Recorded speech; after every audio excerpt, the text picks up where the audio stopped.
자, 안녕하세요.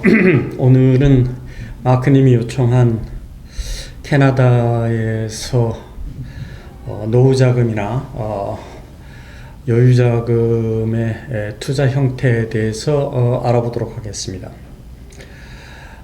캐나다 사람들은 제가 이전에 설명했다시피 이런 부분에 상당히 박습니다. 제가 주변에서 본 제 동료들이나 제 이웃 사람들하고 얘기를 나눠봐도 상당히 이런 부분에 밝았습니다. 자, 이제 그것에 대해서 설명하기 전에 먼저 주의사항을 말씀드리려고 합니다. 제가 요즘 유튜브를 하면서 절실히 느낀 것, 유튜브에 댓글 다는 것, 여러분들 이제 한인 커뮤니티에 접촉하면서 제가 느낀 것은 그 많은 사람들 악플을 달거나 아주 자극적으로 댓글을 다는 이런 사람들을 보고 제가 느낀 것은 제가 살았던 한 50년간의 세월의 사람들하고는 많이 달랐습니다. 제가 험한 세상 공부를 지금 하고 있는 거나 마찬가지입니다. 근데 그 사람들이 하는 것들의 공통점이 있어요. 제가 본 시각은 캐나다에서 30년을 살았네, 20년을 살았네 하면서 제가 바라본 그 사람들은 캐나다 사회를 잘 몰라요.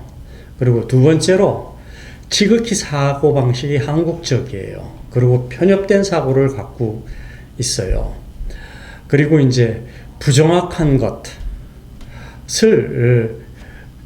정확한 것이냐 이렇게 얘기를 해요.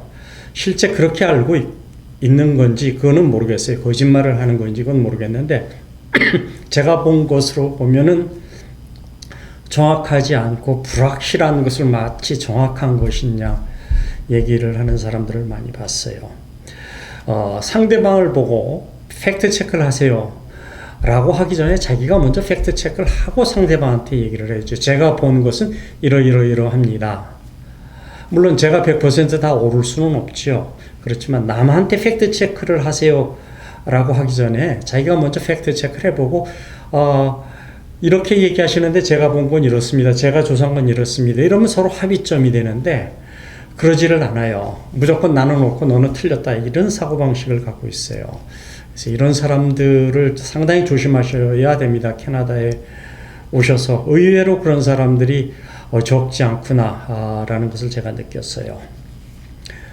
자, 이제 투자에 대해서 얘기를 하죠. 여러분들이 세이빙 할 수 있는 것은 다 때가 있어요. 그 때를 놓치면 여러분이 노후를 위해서 또는 먼 훗날을 위해서 세이빙을 하려고 해도 할 수 없는 때가 있습니다. 그 때가 있으니까 그 때가 되신 분들은 꼭 무슨 일이 있더라도 세이빙을 하세요. 제가 이제 두 가지를 얘기를 할 텐데 성경에 보면은 게으른 사람은 가을에 밭을 갈지 않아요. 그러면 거둘 때에 거둘 것이 없다라고 얘기를 성경 말씀은 하고 있습니다. 그게 잠언 20장 4절에 나오는 얘기인데요. 그래서 여기서 말씀하는 건 성경이 뭐냐면 때가 있다라는 거예요. 게으른 사람들은 그 때를 놓치면 그러면 구걸을 할 수밖에 없다라는 것을 성경이 얘기하고 있습니다. 때가 있습니다. 그다음에 두 번째로 여러분들이 이솝우화에 나오는 개미와 배짱이 이 우화를 알 텐데 이게 성경 말씀에 있어요. 게으른 사람, 어리석은 사람은 개미한테 가서 그 지혜를 배워라. 개미는 지시하는 사람도 없고 감독자도 없고 통치자도 없지만 여름에 먹을 것을 예비한다라고 되어 있어요. 그 다음에 땅에 기는 것 중에 아주 가장 지혜로운 게 4개가 있는데 그 중에 하나는 개미예요. 힘이 없지만은 여름에 먹을 것을 준비하는 개미다라고 얘기를 합니다. 그러니까 제가 왜 이런 말씀을 드리냐면 제가 얘기한 한국인 중에서 깜짝 놀란 게 있어요.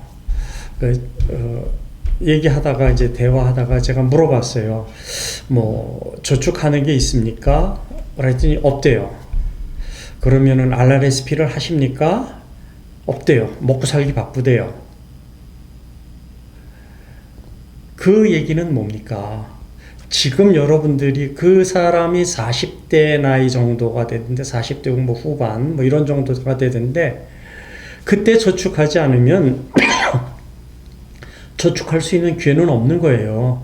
그때 열심히 개미와 같이 일을 해서 저축을 해야죠. 남편 외벌이로 예를 들어서 여자의 외벌이로 살아간다면 남자가 일을 하든지 부부 둘 다 일을 해서 조금이라도 저축을 해둬야 됩니다. 제가 이제 지나간 동영상에도 말했지만 캐나다에서 캐나다 펜션에서 의지해서 사는 사람들은 극빈층입니다 라고 얘기를 했어요. 그런데 이제 제가 이제 거의 내일 모레가 70인데 70대에 다가온 제가 이제 과거를 돌이켜 보니까 60이 넘어가서는 저축할 수 있는 방법이 없어요. 30대, 40대 또는 50대 초반 그때 저축을 해놔야 여러분들이 노후에 가서 생활이 풍요로워집니다. 지금 이렇게 보니까 뭐 다는 아니지만 거의 70을 다 돼가서 근근히 살아가는 사람들은 방법이 없어요. 그 생활을 더 윤택할 수 있는 방법. 그러니까 여러분들이 저축할 수 있는 때가 있습니다. 그 때가 되면은 여러분들이 젊었을 때 열심히 돈을 세이빙을 하세요. 그 세이빙을 한 다음에 이제 투자하는 방법에 대해서 더 공부를 하십시오. 자, 이제 투자에 대해서 얘기를 하는데 여러분들이 한국에서 이민 들어올 때 또는 여러분의 부모가 한국에서 이민을 들어올 때 한국에서 합법적으로 재산이 반출될 수 있는 종류는 두 가지예요. 부동산, 예금. 이 두 가지인데 이 두 가지가 다 세무서에서 자금 출처 확인이 필수적이에요. 그러니까 자금 출처가 확인된 돈만이 여러분들이 해외로 가지고 나올 수가 있습니다. 은행을 통해서 합법적으로. 그리고 그렇게 이민 자금을 갖고 난 후에 한국에서 어떤 월수가 있거나 인컴이 있으면 여러분들이 더 가지고 들어올 수 있는 방법은 1인당 은행 통장을 만들면 해외 거래 은행이 가능한 통장을 얘기합니다. 아무 은행 통장이나 얘기하는 것이 아니에요. 예를 들어서 이제 저 같은 경우는 신한은행 파이낸스 센터에 가면 그 해외 동포 센터가 있거든요. 거기서 제가 이민을 갑니다 하고 영주권 비자 같은 것을 보여주면 그 통장을 만들어 줍니다. 그러니까 1인당 하나씩 만들어 주는데 가족이 4명이라면 4개를 만들어 줍니다.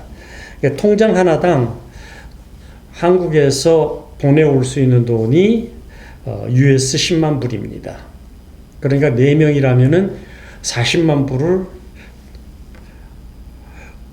그 은행 거래를 통해서 전신환으로 캐나다로 보낼 수 있습니다 라는 얘기예요. 이때 은행 계좌를 통해서 보내는 전신환은 여러분들이 은행에 가서 캐시로 한국 돈을 캐시로 주고 캐시로 그 캐나다 달러를 바꾸는 그 현찰 환율보다 훨씬 이 전신환은 좋습니다. 그래서 두 가지 방법을 명심해 두십시오. 자, 이제 첫 번째 부동산 투자에 대해서 얘기를 하겠습니다. 여러분들이 한국에 있는 것에서 뭐 수입이 인컴이 있을 수 있는 부동산들이 있겠죠. 그것들은 이제 가지고 나올 수가 통장을 통해서 가지고 나올 수가 있습니다. 이때는 그 한국에서 발생된 돈의 세금을 여러분들이 한국 정부에 납부한 후에 가지고 나올 수 있습니다. 이때 한국에 여러분들이 이제 부동산이 있다고 했잖아요. 수입이 있다고 그랬잖아요. 여러분들이 캐나다에 와서 사실 때 주의하셔야 되는 게 한국에서 수입이 들어오면 그 수입이 이쪽 그 세무당국에 신고를 하셔야 됩니다. 근데 그게 한국에서 세금을 납부했으면 그 세무 인컴 수입을 신고 안 하셔도 됩니다. 그렇지만 중요한 건 뭐냐면 먼 훗날 그 부동산을 팔아서 캐나다로 갖고 들어올 때 갖고 들어올 수가 없어요. 이민 들어올 때 들어왔던 것 외에는. 왜 그러냐면 캐나다는 금융 시스템이 상당히 선진화되어 있고 깨끗하기 때문에 해외에서 들어오는 돈이라고 해서 다 받아주질 않아요. 마약 자금 같은 것도 있고 불법 자금 같은 것들이 있기 때문에 받아주지 않습니다. 그러니까 여러분들이 캐나다에 도착하셔서 내가 한국에 부동산이 있습니다 하면 이 부동산이 10만 불 이상이 되면 세무 신고를 할 때 여러분들이 캐나다 텍스 레비뉴에 매년 3월, 4월 달에 이제 신고를 하게 되는데 그 세무 당국에 T1135라는 그 오버시 프로퍼티 디클레이션을 해야 됩니다. 그러니까 내가 해외에 이마이만 자산이 있습니다 라고 신고를 해 두셔야 그걸 매년 신고해야 되거든요. 나중에 그걸 팔고 갖고 들어올 때 캐나다에서 받아줍니다. 그렇지 않으면 불법 자금으로 보기 때문에 들어올 수가 없습니다. 주의하셔야 되는 게 그것을 매년 세무신고할 때 보고를 해야 되고 T1135라는 폼으로 또 세무당국에 보내줘야 합니다. 자, 그게 이제 한국의 부동산이고요. 캐나다에 와서 여러분들이 이제 뭐 수입을 얻기 위해서 콘도나 주택을 살 수 있어요. 여러분들이 사는 집 플러스 렌트를 주기 위한 거겠죠. 이때 그러니까 내가 살 집을 먼저 사고 이제 이 렌트하는 집을 샀어요. 그리고 이게 두 번째 집이에요. 그렇죠? 그러니까 1가구 2주택이 되는 겁니다. 그러니까 이거는 렌트를 줬어요. 근데 이 렌트 수입은 여러분들이 세무당국에 매년 신고하지 않아도 돼요. 캐나다 세무당국에서 눈을 감아줍니다. 그런데 어느 때 조심하셔야 되냐면 여러분이 비즈니스를 하거나 무슨 일이 있어서 세무사채를 받게 되면 이 부동산에 내가 세를 줬던 것에 대해서 거기에 들어왔던 그 수입을 신고하지 않으면 이게 더블로 처분이 됩니다. 그러니까 문제를 안 일으키면은 캐나다 정부가 눈 감아 주는데 문제를 일으켜서 세무 신고를 하게 되면 이 인컴, 먼슬리 인컴은 문제가 됩니다. 두 번째, 여러분들이 이제 집을 팔려고 할 때 팔아야 되는 순서가 있습니다. 첫 번째 산 집을 먼저 팔아야 됩니다. 그러니까 예를 들어서 렌탈 하우스를 내가 두 번째 샀잖아요. 이걸 먼저 팔지요. 이거는 안 됩니다. 이 같은 경우에 예를 들어서 내가 이걸 30만 불 주고 샀는데 40만 불에 팔았다.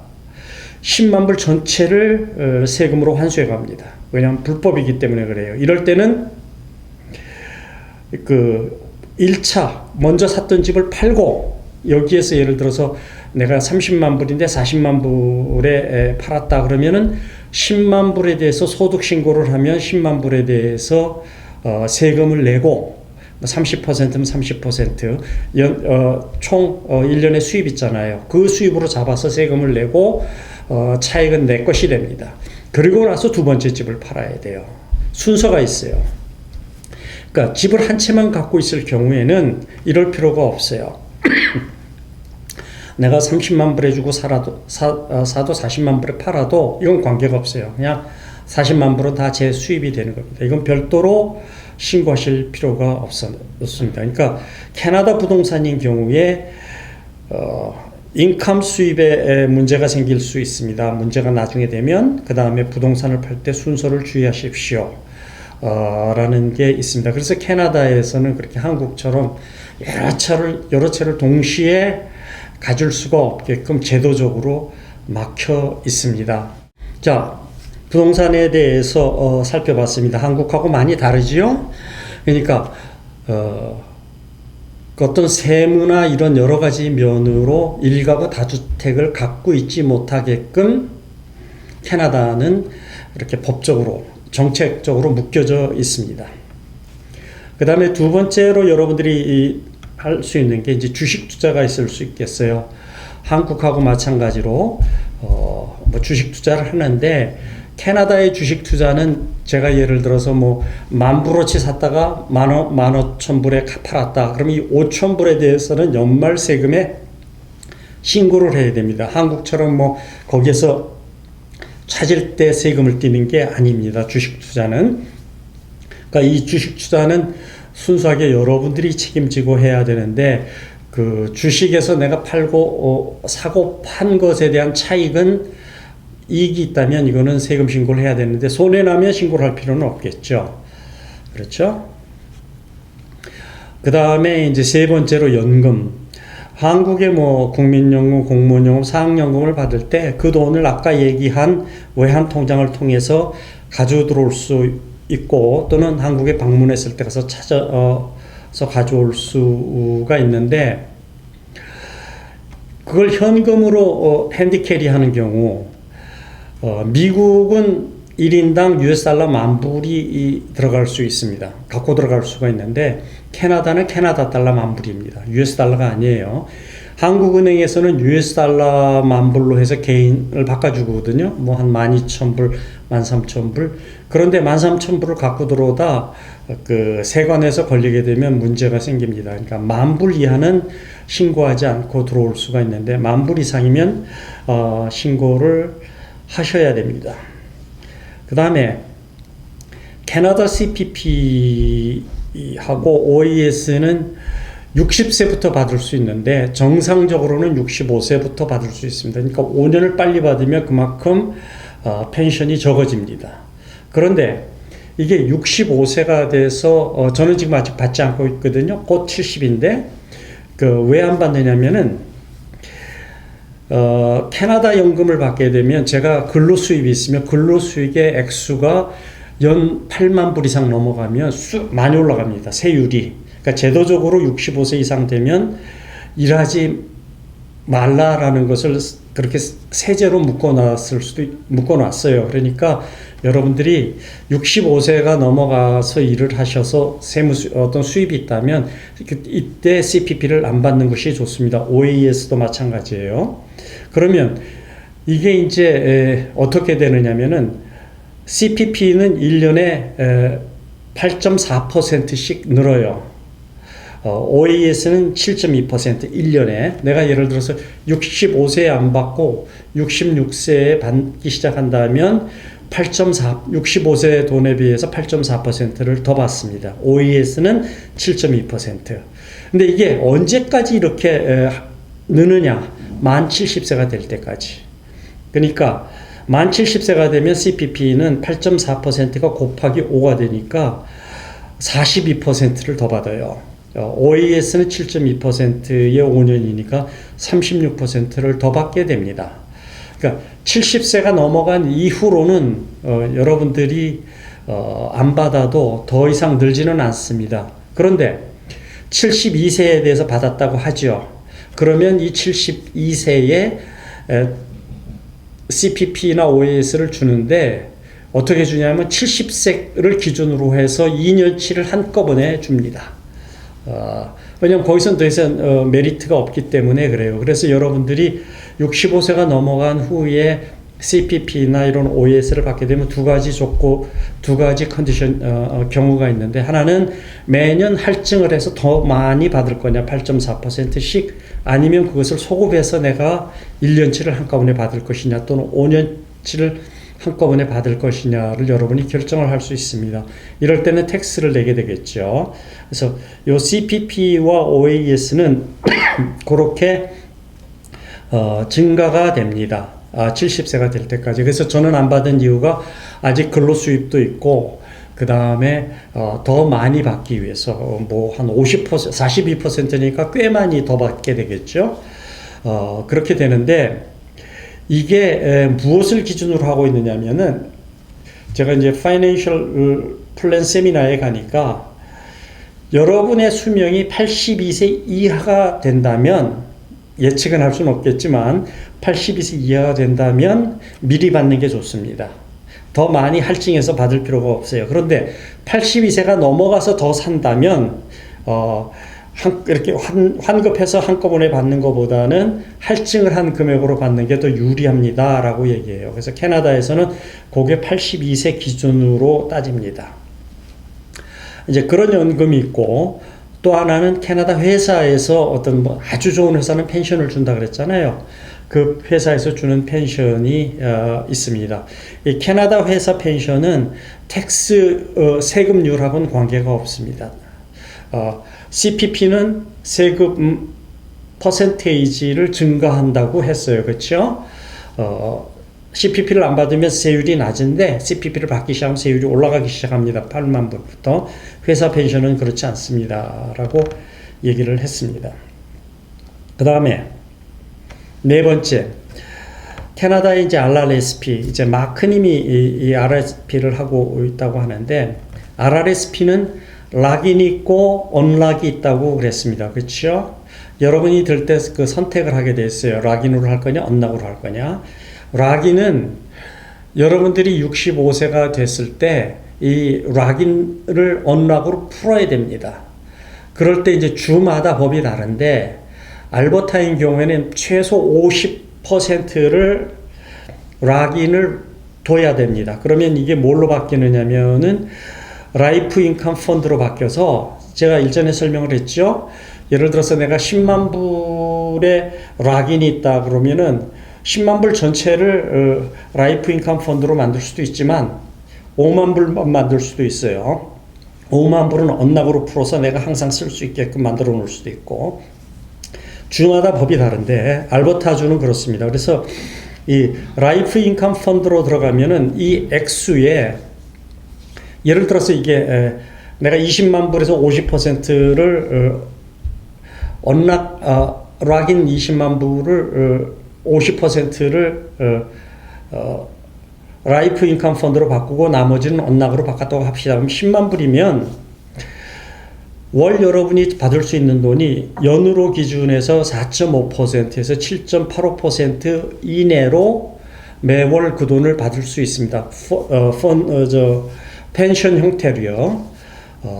그렇게 됩니다. 그래서 이제 그게 락인이 라이프 인컴 펀드로 바뀐 케이스고, 언락으로 여러분이 들었으면 관계가 없습니다. 여러분들이 그 돈을 인베스트먼트사에서 얘기를 하는데 매달 찾지 말라고 그러더라고요. 뭐 3개월이면 3개월 이런 식으로 찾으라고 얘기를 하더라고요. 그래서 3개월마다 여러분들이 예를 들어서 내 펀드에서 10,000불 주세요, 20,000불 주세요 하면 그것을 여러분 통장으로 다이렉트로 디포짓으로 보내줍니다. 이게 이제 언락인데, 여기 이제 투자 방법이 있어요. 근데 그건 추후에 같이 설명을 드릴게요. 그 다음에 이제 다섯 번째로 일반 펀드가 있어요. 여러분들이 이제 한국에서 가져온 여유자금 또는 내가 일을 하면서 세이빙을 한 돈, 이걸 여러분이 펀드로 들 수 있는데, 이럴 때 여러분이 펀드로 들면 이 펀드는 NREG라고 그래갖고 RSP하고 다릅니다. 그 Non-Registered Saving Plan이라는 계좌로 들어갑니다. 아까는 RRSP가 락인과 언락이 있는데 이것은 NREG로 들어간다고 그랬죠. 왜 그러느냐? 여러분이 10만 불을 이거 펀드를 사면 이미 20만 불은 어떻게 됩니까? 여러분이 이 돈을 벌 때 어떻게 했습니까? 세금을 냈잖아요. 세금을 낸 돈이에요. 그러니까 이 세금을 낸 돈이 NREG 계좌로 들어가게 됩니다. 그러면 이 10만 불은 이미 세금이 낸 게 아니에요. 여기서 또 세금을 내기 시작하면 이중과세가 되는 거잖아요. 그런 게 이제 철저히 캐나다에서는 방지가 되어 있어요. 그래서 그 NREG로 들어가게 되면, 예를 들어서 내가 10만 불을 들었다 그러면은 1년 동안 10만 불을 투자해 놨는데, 예를 들어서 내가 10% 인터레스트가 인베스트먼트에서 소득이 생겼다고 합시다. 그럼 10,000불이 되죠. 이 10,000불에 대해서는 세금을 내야 됩니다. 여러분의 소득세하고 합산해서 거기에서 일정 양의 퍼센테이지를 세금으로 납부를 합니다. 그러면 10,000불에 대해서 3,000불을 세금을 냈다 그러면 7,000불만이 여러분들의 10만 불 계좌에 들어와서 107,000불이 되는 겁니다. 그러니까 RRSP는 여러분이 펜션 형태로 찾을 때 세금을 떼지만 이 NREG 일반 투자는 세금을 떼지 않습니다. 여러분이 찾을 때 이미 세금을 다 냈기 때문에 인베스트먼트 한 것도 냈고 프린시플 원금에 대해서도 냈기 때문에 여기에서는 세금을 떼지 않습니다. 자, 이제 NREG에 대해서 이해를 하셨지요? 그러면 그 RRSP나 NREG에 대해서 이제 투자하는 것에 대해서 살펴보겠습니다. 제가 전에 동영상에 얘기할 때 뭐 캐나다에 들어와서 1년을 뭐 정착하기 위해서 10만 불, 20만 불을 썼습니다. 내가 그것을 보고 상당히 좀 안 좋게 얘기를 했죠. 여러분들이 40대에 10만 불을 이런 NREG에 넣어놓으면 제가 단언을 할 수 있습니다. 여러분이 65세에 대해서 그것이 여러분의 노후 자금을 풍성하게 합니다. 예를 들어서 40대에 내서 65세면 얼마입니까? 한 20년 되나요? 글쎄요. 제 경험으로 비추어 보면 그 10만 불은 20년이면 최소한 7, 8배, 많으면 10배가 넘어갑니다. 그러니까 10만 불이 40대에 10만 불이 65세 때 100만 불이 된다는 얘기를 여러분들한테 하고 있는 거예요. 뭐 한국의 금융기관의 수준으로 얘기하면 상상이 안 가겠지요. 그렇죠?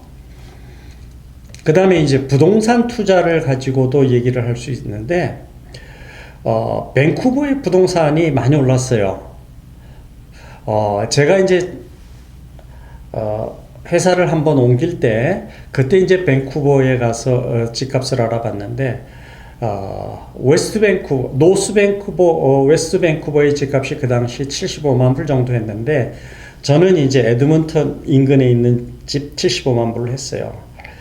그 75만 불이 물론 밴쿠버에서 75만 불은 그 집이 한 300만 불쯤 됐다고 하더라고요. 그러면 몇 배가 뛴 겁니까? 3배, 4배? 요 정도 뛴 거죠? 그게 이제 16년 전이잖아요. 그때 그 돈을 뒀으면 3배, 4배가 뛰는 게 아니에요.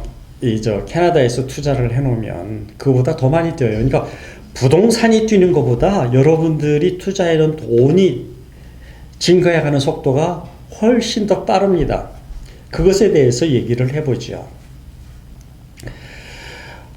한국에서 여러분들이 펀드를 하면은 뭐 펀드 사고가 많이 나는 것 같더라고요. 한국에 뭐 홍콩 펀드나 중국 관련 펀드나 뭐 이래가지고 뭐 나이든 은퇴자들이 펀드에 돈을 맡겼다가 뭐 반토막이 났네 뭐 이런 얘기를 많이 들었어요. 그러니까 한국의 은행이나 투자기관의 펀드 형태는 상당히 릴라이블하지 않아요. 그래서 한국에서 펀드 투자하는 것은 하이 리스크 로 리턴이에요.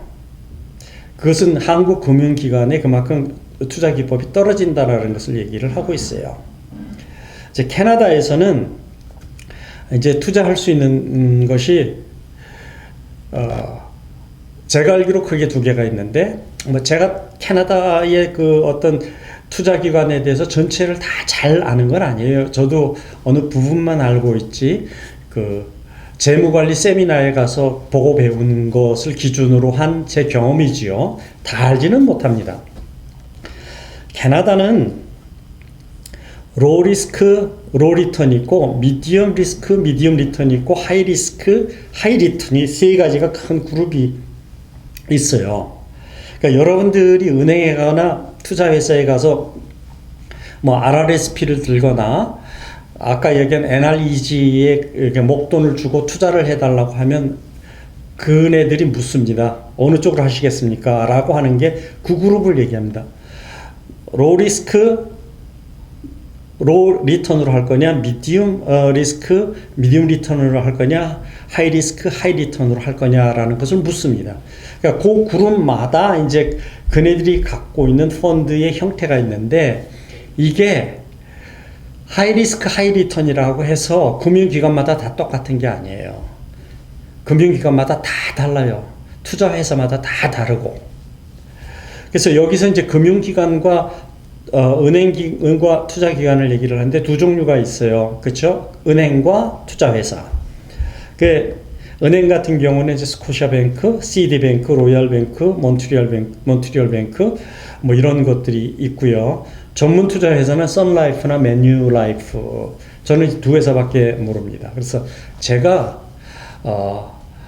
그 RRSP하고 개인 돈으로 투자해 놓은 것은 저는 그 로얄뱅크하고 투자 회사는 선라이프에 투자를 하고 있는데 투자 포트폴리오를 보니까 달라요. 이름은 거의 같아도 그 포트폴리오가 다르더라고요. 그러니까 그거는 여러분들이 잘 선택하셔야 됩니다. 내가 은행으로 갈 거냐 아니면은 전문 투자 회사로 갈 거냐 그런 것은 여러분이 판단을 하셔야 되는데, 저 같은 경우에는 로얄뱅크하고 선라이프를 했는데 저는 선라이프에 상당히 만족하고 있습니다. 상당한 이익을 선라이프에서 봤으니까요.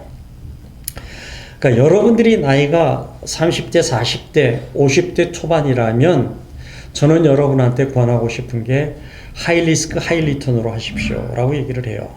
그게 이제 여러분들이 그 투자하러 가서 투자회사와 상담을 할 때 보면, 예를 들어서 제가 하이리스크 하이리턴으로 할게요. 그러면 그 회사가 보유하고 있는, 그 금융기관이 보유하고 있는 그 하이리스크 하이리턴의 종목을 여러분들한테 보여줍니다. 그러면 여러분들이 그게 매년 투자 수익률이 그래프로 나와 있거든요. 그 펀드 종목별로 그걸 보고 여러분이 판단을 하셔야 돼요.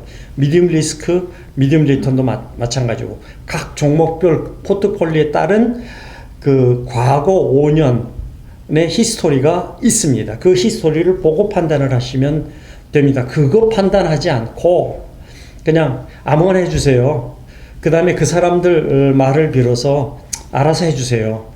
뭐 저는 하이리스크 하이리턴으로 해주는데 그 데스크에서 상담하는 사람 보고 이제 보통 사무실에 가서 상담을 하게 되는데, 당신이 해주십시오 라고 하는데 그 사람들이 의외로 잘 몰라요. 그거는 이제 자기도 교육을 받고 하는 거기 때문에 잘 모릅니다. 그러니까 여러분들이 어떤 펀드를 들 거냐, 그건 여러분 책임이에요. 그러니까 여러분이 공부를 많이 하셔야 돼요.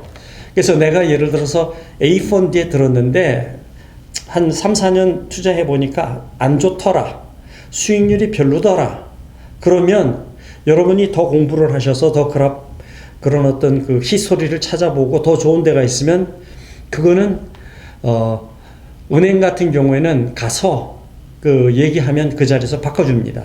또는 여러분들의 온라인 어카운트에서 여러분 스스로가 펀드를 바꿀 수가 있어요. 그 투자회사도 마찬가지고.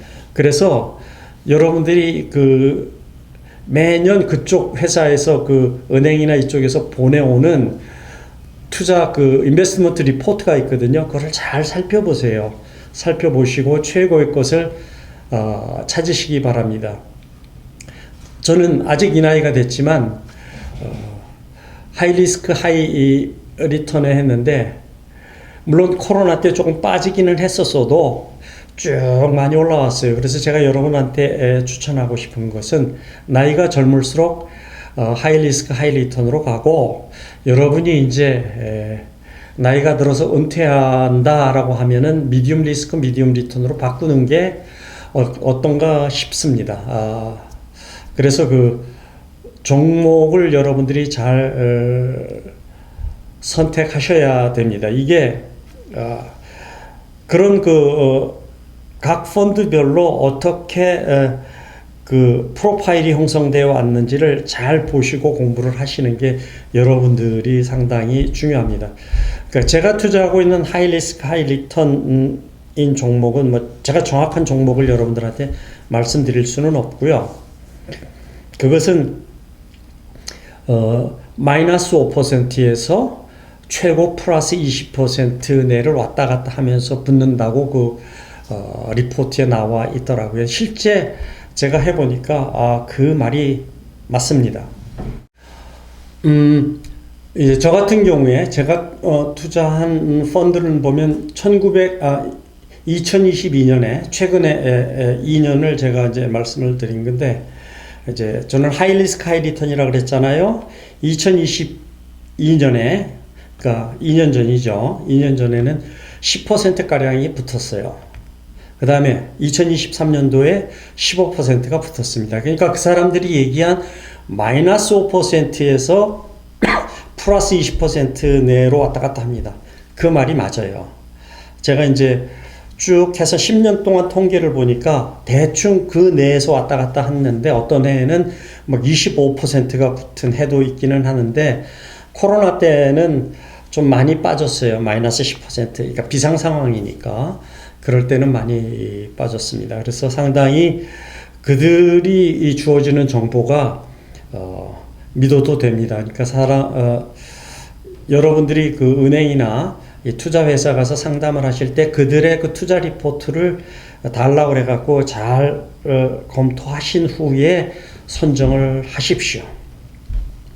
자, 이제 그게 RRSP나 일반 펀드 투자에 대한 것을 제가 개괄적으로 말씀을 드렸고요. 그 다음 마지막으로 크립토 커런시라고 해서 가상화폐가 있습니다. 이제 가상화폐는 이제 나이 든 분들이 잘 모를 수도 있는데 비트코인이나 이더리움을 비롯한 이제 잡코인들을 얘기를 하는데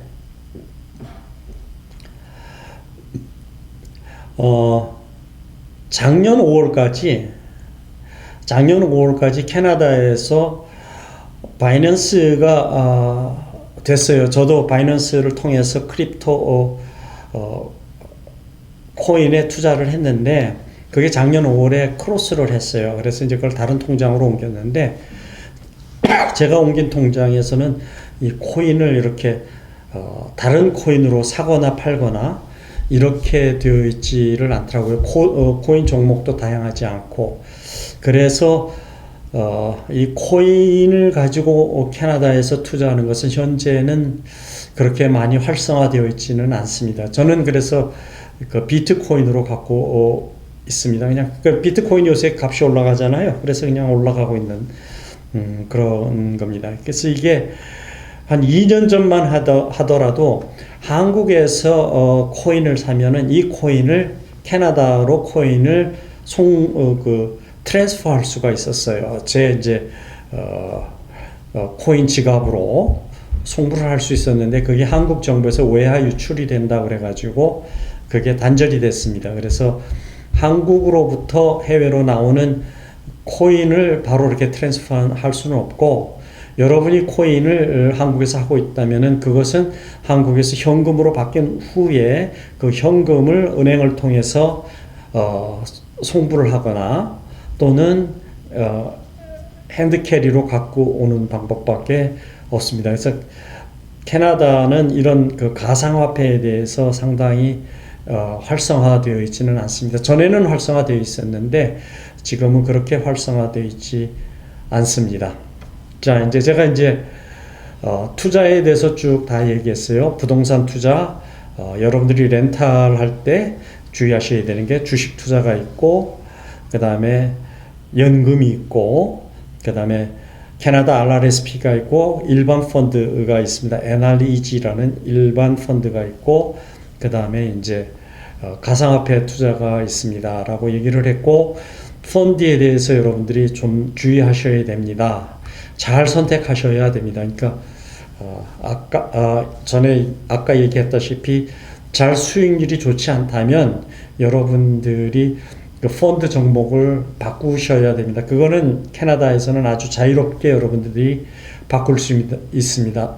한국과 같이 뭐 펀드를 함부로 이렇게 바꾸지 못하는 게 아니라 여러분 편의에 의해서 온라인으로 하거나 직접 그 은행이나 그 투자 회사에 찾아가서 바꿔달라고 요구하면 바꿔줍니다. 전화로도 되고요. 그래서 그 펀드 종목 변경은 상당히 쉽습니다라는 얘기를 오늘 여러분들한테 얘기하고 있습니다. 이게 이제 제가 여러분한테 그 투자 방법에 대해서 설명을 했는데 또 이제 중산층을 얘기해야 되겠어요. 경기하는 사람들이 있는데 여러분들이 중산층, 캐나다에서 중산층이 되려면 어느 정도가 돼야 중산층이라고 할 수 있느냐? 다시 한번 얘기하지만 여러분들이 캐나다의 그 정부에서 주는 펜션에 의해서 CPP나 OAS나 GIS에 의해서 살아가면은 극빈자입니다라고 얘기를 하고 있고요. 그 다음에 거기에 플러스 RRSP까지 여러분들이 받고 있다면 조금 더 여유가 있는 것이고요. 이제 RRSP의 이제 볼륨에 따라서 달라지긴 하겠지만, 이 어떤 캐나다 펜션을 뺀 나머지, 주택이 자가주택이고요. 모기지가 없어야 되고, 차도, 빚이 전혀 없는 상태에서, 차나, 뭐 집이나 이런 것에 빚이 없는 상태에서 얼마 정도의 금융 재산을 여러분이 갖고 있어야 중산층으로 보냐면은 100만 불 정도 갖고 있어야 중산층으로 캐나다는 봅니다. 자, 그럼 왜 100만 불이냐? 자, 1년의 수익이 10만 불이라고 가정을 하죠. 그러면 100만 불의 10%면 아까 이제 마이너스 5%에서 20%를 왔다 갔다 하니까 중간 10%를 보죠. 그럼 10만 불이죠. 그렇죠? 1년 수입이. 그럼 그 중에서 세금을 내면은 한 3천 불, 10만 불에서 3만 불 정도는 세금으로 나갈 겁니다. 그렇죠? 근데 거기에 더불어서 받는 게 뭐냐면 캐나다 정부의 펜션을 더 받게 돼요. 그 펜션에도 이제 세금을 물론 떼기는 하겠지만 뭐 세금을 딴 세후 소득이 대충 그 정도 되면은 한 9,000불에서 월 10,000불 정도가 됩니다.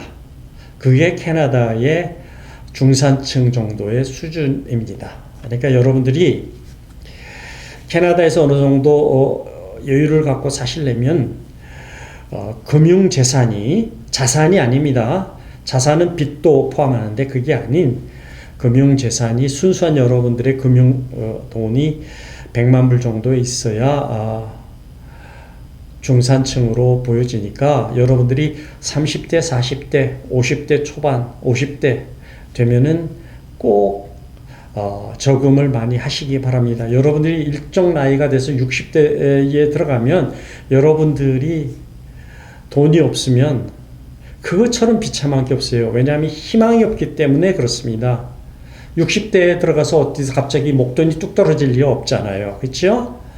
그러니까 그때는 이미 희망이 없어요. 그러면 노후가 편치 않게 될 거예요. 어떤 사람은 나는 편합니다 이런 데 있는데 그건 속마음을 드러낸 건 아니고 돈의 여유가 없다면 돈이 전부는 아니지만 여러분의 노후는 편치 않습니다. 그런데 그게 방법이 없다라는 거죠. 그때 되면. 그러니까 여러분들이 젊었을 때 지금이라도 세이빙을 시작하십시오. 그러면은 그 정도 세이빙을 하고 나면 여러분이 캐나다에 살든 한국에 가서 살든 세계 어느 나라 가서 살아도 풍요롭게 살아갈 수가 있습니다. 그러니까 여러분도 세이빙을 해서 잘 투자를 해서 누구나 다 중산층 이상의 사람들이 되기를 바랍니다. 감사합니다.